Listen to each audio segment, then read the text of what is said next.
July 4 is significant for a number of reasons. First of all, it's the birthday of the Right Excellent Norman Washington Manley.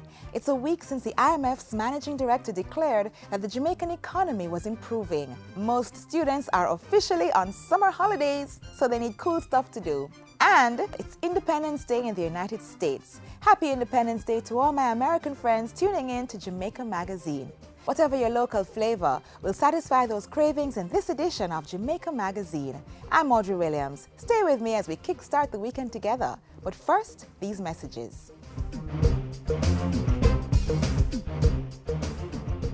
This is my appeal, Jamaica. Give blood for real. Give blood and give the gift of life. So safe you don't have to think twice. For real. Do what you can for one another. Yeah, man. Be a hero, be a blood donor. Yeah, me people. Watch it. Give blood. For your sister and your brother, save the life of another. You might never know. Give blood. As you love a life, you love many people want blood. The Father says so. One blood. Sign up today. Be a blood donor. Many people. One blood.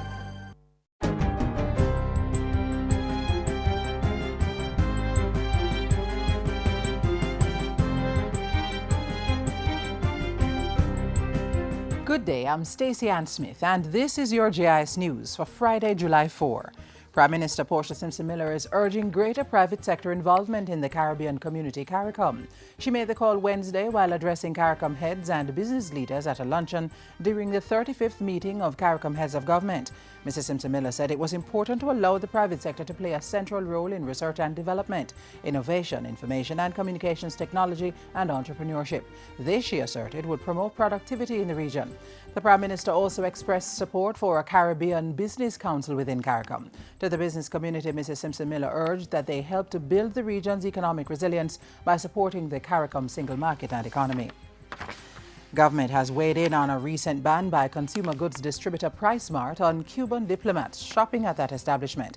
Foreign Affairs and Foreign Trade Minister Senator A.J. Nicholson says the ban ran counter to the non-discrimination provisions not only of Jamaican law and constitution, but also the laws and constitutions of other CARICOM member states. He made the assertion during an exchange involving CARICOM leaders and the Cuban Minister of Foreign Affairs on the final day of the 35th meeting of CARICOM heads of government in Antigua and Barbuda. Minister Nicholson said the unfortunate ban was one of the worst forms of the extraterritorial application of United States law, and Jamaica was working strenuously within the institutions of CARICOM to have the matter dealt with. He reiterated Jamaica's commitment to deepening relations with Cuba, while that country's foreign minister expressed appreciation to CARICOM for having displayed solidarity with the Cuban government on the PriceSmart issue, among several other international relations matters. Jamaica and Nigeria have renewed a bilateral agreement on economic, scientific, technical and cultural cooperation. The two countries are committing to enhancing exchange in goods and services and to strengthening mutually beneficial relations. The country's Foreign Affairs Minister signed the agreement recently following the third meeting of the Jamaica-Nigeria Joint Commission held in Kingston on June 25 and 26. Under economics and trade, both countries agreed to continue discussions on the agreement for the avoidance of double taxation in the effort to increase trade between us. This agreement will be signed at a later date. Jamaica and Nigeria also agreed to continue cooperation on air services, youth development and health. The parties also committed to resume the stalled energy cooperation agreement through further engagement at the technical level. All this will be undertaken with increased vigor. The next meeting of the Joint Commission and review of the agreements will take place in Abuja, Nigeria in 2016. The National Strategic Plan for the Prevention and Control of Non-Communicable Diseases (NCDs) in Jamaica 2013 to 2018 has been tabled as a ministry paper in the House of Representatives. Health Minister Dr. Fenton Ferguson, who laid it on the table of the House Tuesday, said the matter of NCD prevention and control was a national development issue that required society-wide involvement and support. Risk factor reduction is a major component of the plan. NCDs are largely preventable, Mr. Speaker. They are, for the most part, driven by widespread exposure to four common behavioral risks: tobacco use, unhealthy diet, physical inactivity, and the harmful use of alcohol. Dr. Ferguson said the community health aid program would be scaled up this year to improve community response and preventive actions. Work is also taking place in collaboration with the Ministry of Education to reintroduce compulsory physical education in schools. Obesity, the major condition from which many NCDs develop, will be addressed through proper nutrition, and additional healthy zones and areas will be established in the next financial year. The largest domestic carrier in the United States, Southwest Airlines, has chosen Jamaica as the first destination in its international service. The inaugural flight from Baltimore to Montego Bay, one of 3 for the day, brought in 145 passengers on Tuesday. Southwest covers 48 American states and links with Jamaica through 4 major gateways. With Southwest as the strongest domestic carrier in the United States, it opens up the entire United States to our market. I think it is really something that all of us as Jamaicans should take great pride in. In the meantime, Jamaica has already recorded 1 million stopover visitors for 2014, and the tourism minister says the additional airlift from Southwest positions the country to surpass the historic 2 million stopover milestone achieved in 2013.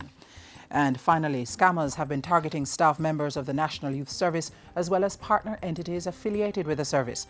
NYS Director of Community Services Omar Newell says individuals have been claiming to be part of the service and have been requesting phone credit and additional resources for their use.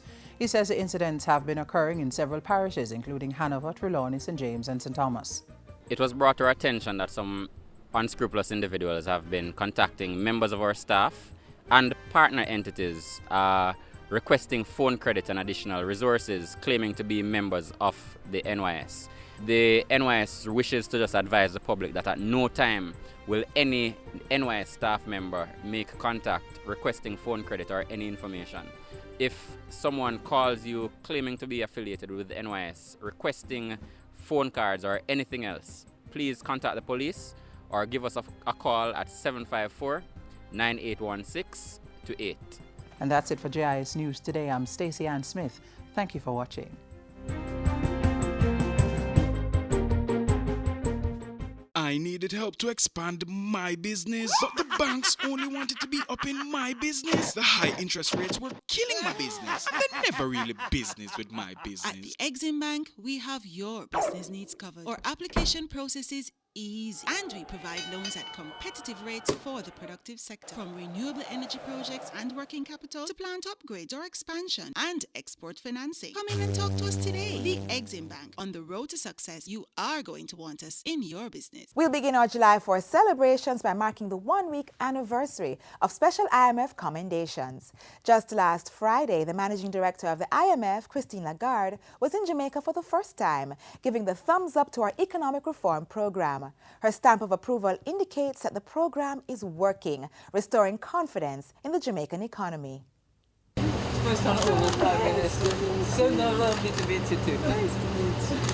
The government of Jamaica is honored to be hosting Madame Lagarde, Managing Director of the International Monetary Fund, over the period June 27 to 28.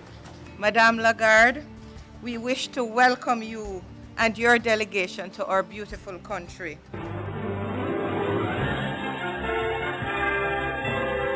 In May 2013, Jamaica and the IMF agreed to an extended fund facility which would see the country getting $948.1 million over a 4-year period. As part of the agreement, the country would be subject to tests every 3 months. Jamaica would have to meet quantitative or monetary targets as well as structural benchmarks like legislative changes to indicate the economy was improving. So far, things are going according to plan. Confidence is being restored in the Jamaican economy, and the managing director of the IMF, Christine Lagarde, visited Jamaica on the request of the government to ensure the multilateral's assessment of the country was clearly articulated. What you have done personally under the leadership of your Prime Minister is nothing short of astonishing. So well done. All reviews, those 4 reviews, have been completed without any shortfall, without any failure, meeting all the criteria. This is an exceptionally strong record by IMF standards. And as a result, the economic outlook is improving.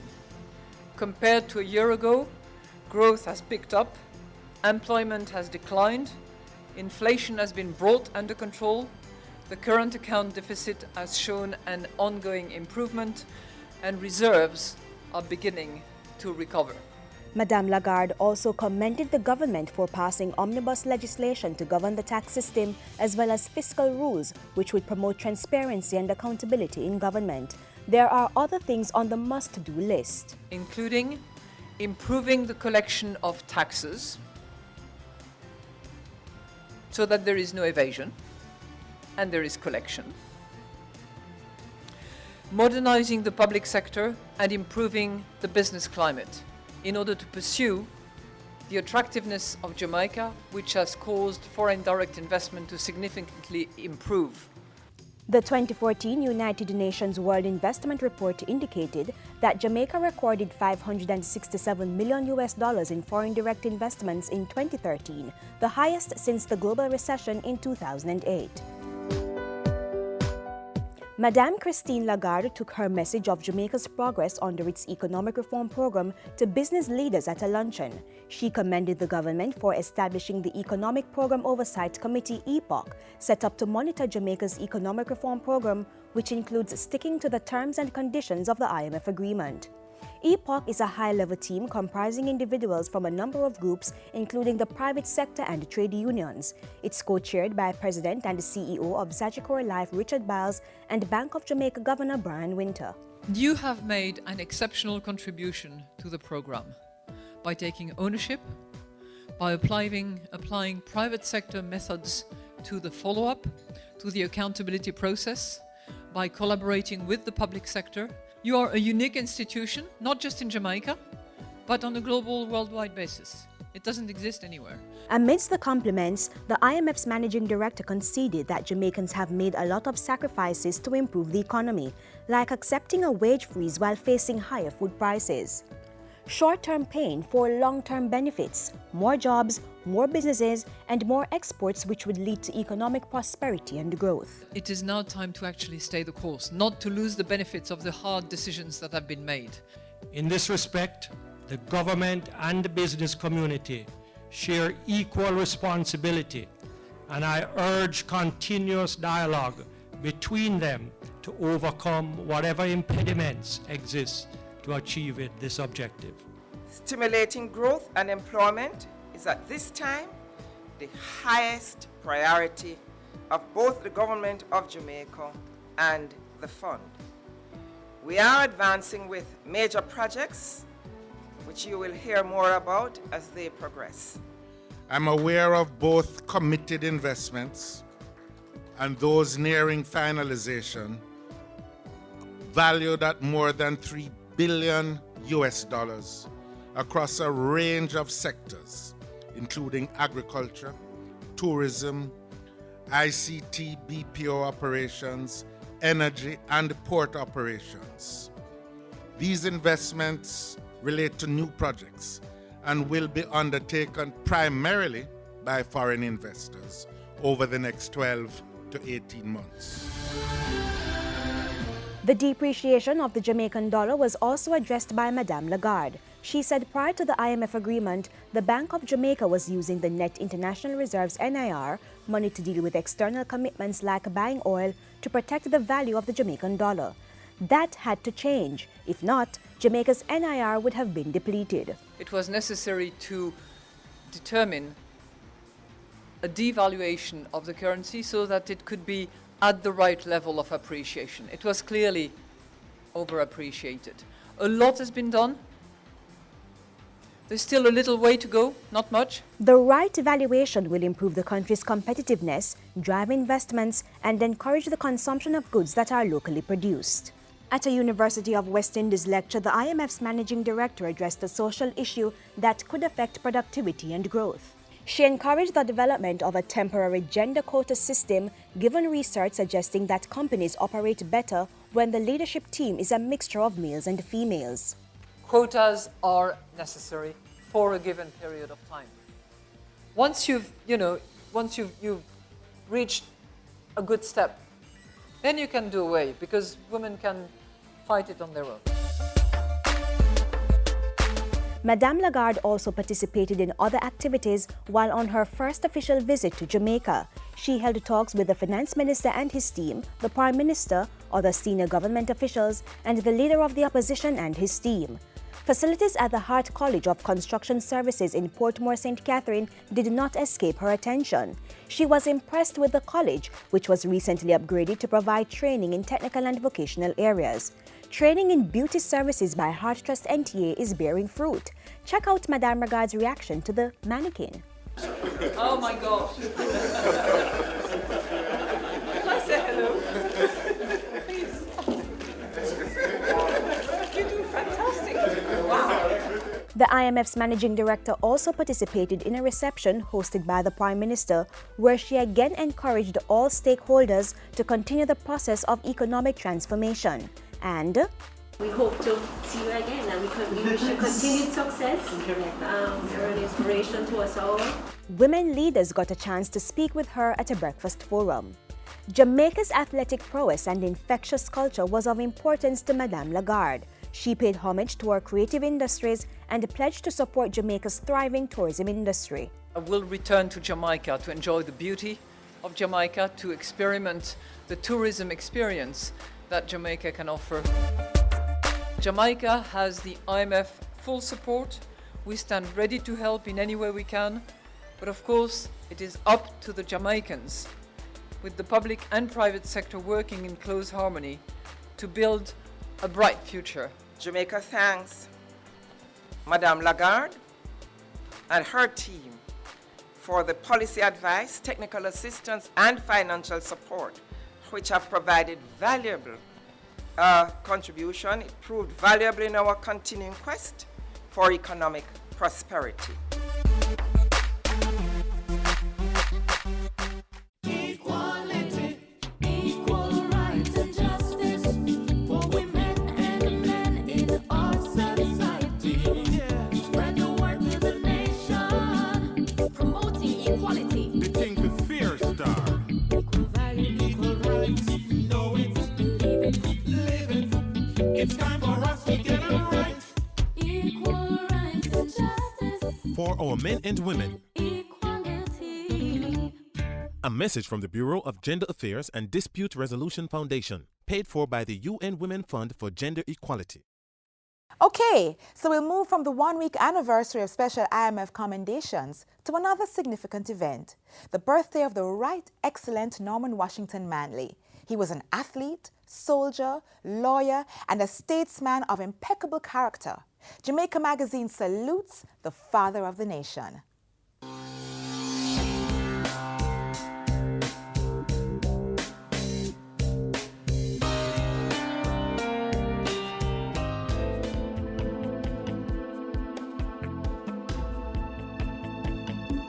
N.W. Manley was the consummate statesman and politician, driven by his need to seek the welfare of the people. As leader of the People's National Party, he got his first taste of victory in 1955 when Jamaicans went to the polls. It was a vindication of all that he had campaigned for. He regarded it as a mandate to put in place programs that would result in the social transformation and the economic growth of Jamaica. The national hero and chief minister left an extensive legacy. In addition to his role in obtaining universal adult suffrage in 1944, N.W. Manley also founded the National Workers' Union in 1952.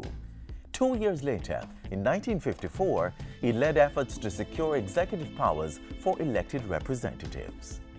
Under the colonial system, elected officials, their power was balanced off by the nominated officials who the governor nominated. So that between 1944 and 1953, although Bustamante had won the election, he had no power because they were no ministers, as it were. It was also under Norman Manley's leadership that Jamaica achieved full internal self-government in 1959, a precursor to political independence that would come 3 years later. he gave us a confidence in ourselves, a belief that there was nothing that Jamaicans could not achieve, no level of performance beyond their grasp. Revered as the father of the nation, Manley was an inspiring leader who touched the lives of Jamaicans home and abroad, making an indelible mark internationally and in the region. In his final speech in 1969, he asserted that the mission of his generation was to accomplish political power for the black masses of the people from which he sprang. Mission accomplished, he declared. And having accomplished his mission, Norman Washington Manley died on September 2, 1969.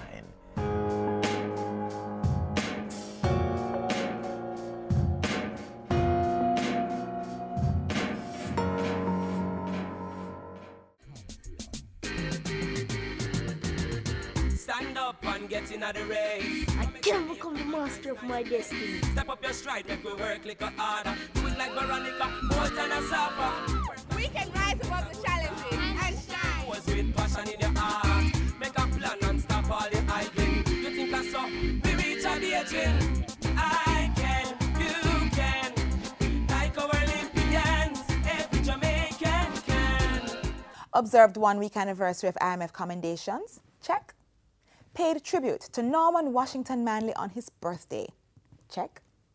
Tell children about cool summer activities? That's what I need to do to complete the July 4th celebrations. After all, most children are officially on holidays. What's that I'm hearing? That's right. So what's the plan? Don't become a couch potato. Check out these cool activities for the summer. Today my rise like the sunrise, my bright and my upright. No one can broke my vibes. I may not care who I fight, I know I criticize, I'm on the higher heights. If you're looking for an arts-based summer program, look no further than the Institute of Jamaica's Junior Center. It is a visual and performing arts program, and included in that are activities that will not just develop the skills in the youngsters in terms of visual and performing arts, but certainly the entire person. There are programs to deal with life skills, activities that deal with life skills, mental wellness.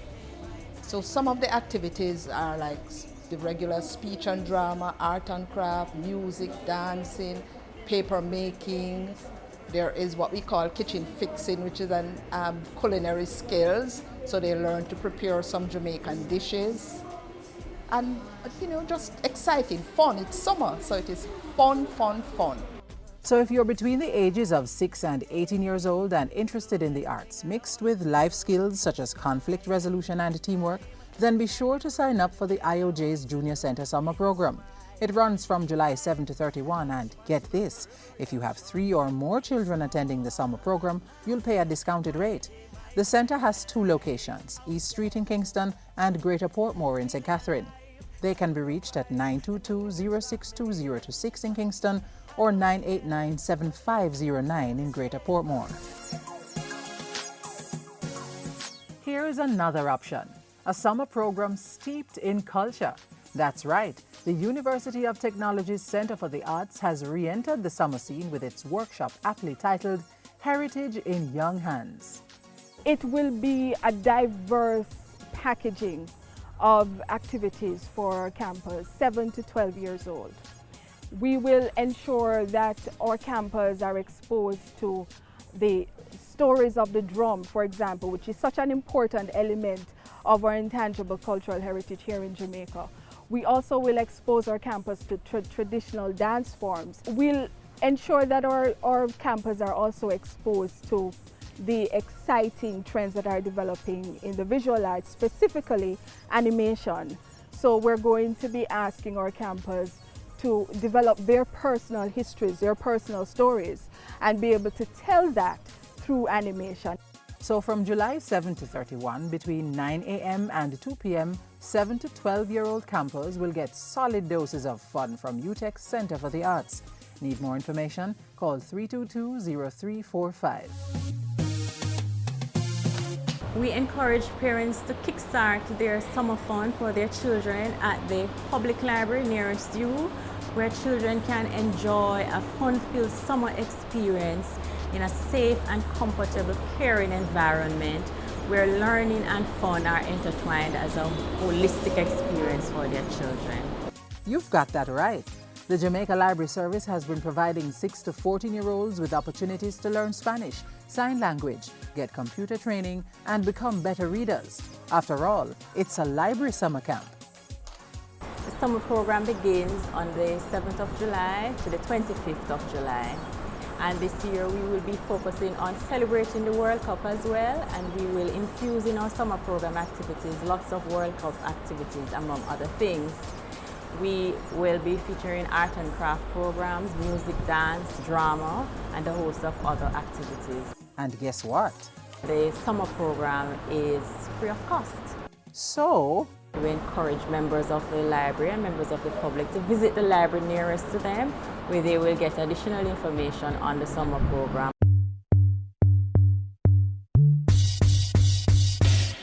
If your child is more into sport, then the YMCA should be your choice.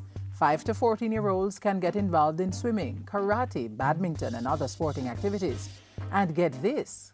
Our summer program, it runs for 8 weeks, and we start at 9 to 4:30. Parents get until 6:30 for pickup to make it more convenient for them. What's more? We have dance, we have drama, we have a speech, and we have music in terms of singing. We're also having field trips to various interesting places such as Castleton Gardens as well, and we will also be having computer classes. Although the YMCA summer camp caters to 5 to 14-year-olds, if you're over the age, there's still a place for you at the Y. We do invite volunteers to come and work with us. If you want a work experience and a fabulous summer, great experience, you can come along. You should send your children. They will learn a lot, and they will learn to volunteer and give of themselves. For further information on the YMCA's summer camp, call 754-9034. If none of the arts, sports, or culture-based programs is to your liking, how about a work and play experience in media and communication? The MTI summer camp just for teens is back this year. It's for teenagers 13 to 18 years, and we concentrate on voice and TV production. So for 4 weeks, teenagers will be introduced to the tenets of voice and speech, how to present in class, how to speak well, how to pronounce your words, and also for the production side, you get to learn how to light a set, how to write scripts, and how to use the camera. Now this summer camp is way different from the regular summer classes. You don't want to, you just come out of class and your parents gonna send you back to the regular classroom setting where you learn the math and the English. This is different. This is ideal for persons who want to be the next Paul and Porter Jones, who want to be the next Adrian Atkinson, or the next Miss Kitty. Also for persons who are just shy and want to make new friends and learn something new. It's a 4-week program starting July 7, so be sure to call the Media Technology Institute at 922-9214, extension 242. Oh, it's my day to do anything I want to. It's my time, and I'll use it any way I want to.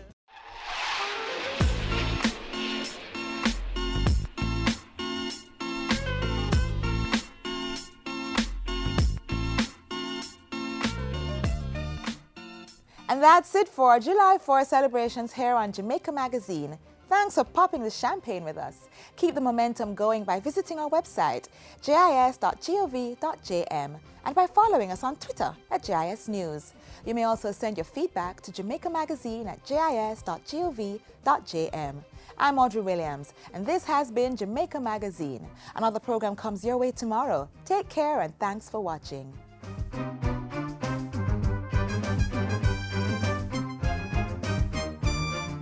This has been a production of the Jamaica Information Service, the voice of Jamaica.